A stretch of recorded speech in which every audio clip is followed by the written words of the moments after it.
Okay, so my opponent discussed that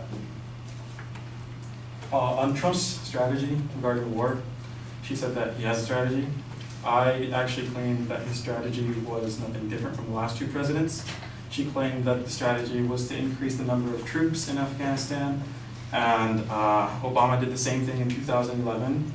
Obama increased the number of troops to 100,000, and Trump right now is only going to increase it by maybe 4,000 or 5,000. He hasn't given an exact figure.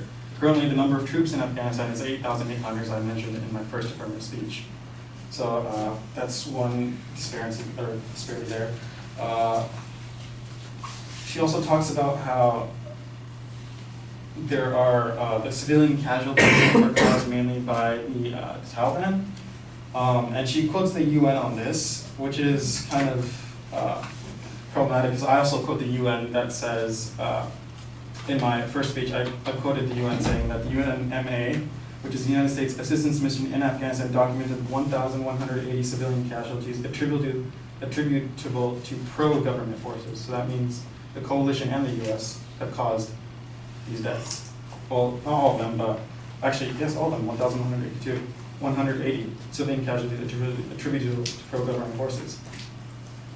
And continuing, this says, which is 23% of the total so far this year, but a 47% increase compared to the same period last year, primarily as a result of ground engagements.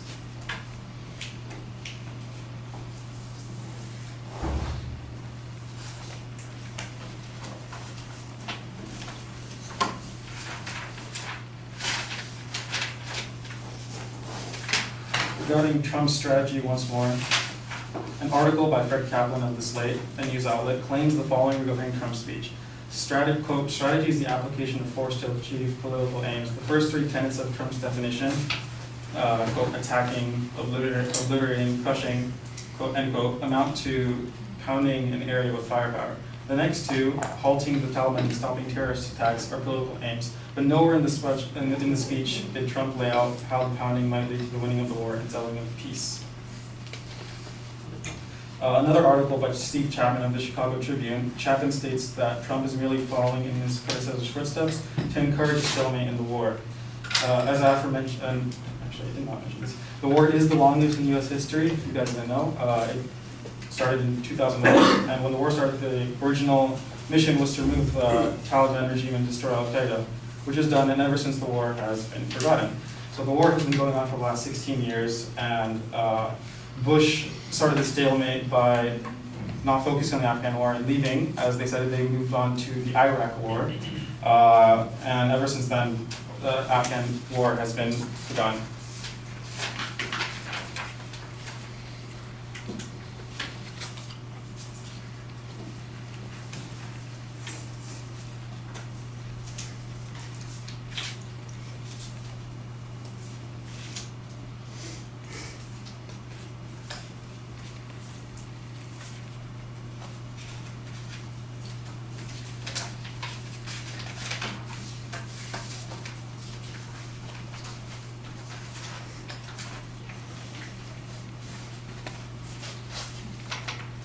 My opponent also claims that the ending of the biosecurity agreement leads to embolden Taliban. What she fails to realize is that my plan of action states that the U.S. military forces will redact from Afghanistan within 2 years. So it'll be a slow redaction of military troops. The military presence will not be gone immediately.